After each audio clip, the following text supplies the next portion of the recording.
Universitas Lampung atau UNILA berambisi memiliki tempat pengelolaan limbah bahan beracun dan berbahaya atau B3 pertama di Sumatera.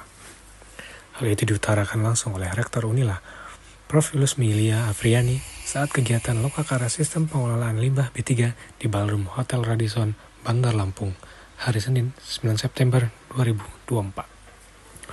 Prof. Lusmi Ilia mengatakan, saat ini UNILA sudah menyiapkan lahan sekitar 150 hektar untuk merealisasikan tempat pengelolaan limbah B3 tersebut. Ia mengaku, saat ini pihaknya telah punya pengelolaan tersebut, namun belum sampai tahap pemantapan. Menurutnya, tempat pengelolaan limbah itu bisa mengakomodir seluruh limbah B3 yang ada di Pulau Sumatera.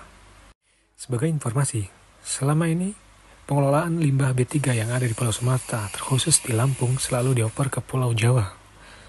Dengan adanya pengelolaan limbah yang ada di Kota Baru tersebut, diharapkan untuk Pulau Sumatera, terkhusus Provinsi Lampung, bisa mengelola limbah B3 tersebut di Lampung. Ia mengatakan, meskipun tidak semuanya langsung bisa dikelola, namun ia meyakini bertahap pasti akan bisa dikelola dengan baik, minimal untuk Provinsi Lampung terdahulu.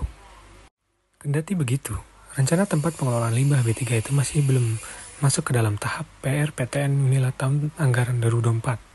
Sebab menurutnya, rencana tersebut masih dalam skala kecil dan masih harus banyak dibahas dan dikaji terlebih dahulu. Yang di Kota Baru yang 150 hektar itu kan luas. Nah, salah satu bagian dari program kita bahwa di sana tuh dibuat pengelolaan limbah B3 kalau besar dan itu bisa terlaksana, bisa mengakomodir untuk yang di seluruh Pulau Sumatera, kan sampai ini kan di Pulau Jawa ya Pak ya. Nah kalau bisa kita tampung di sini, meskipun nggak semua ya bertahap begitu.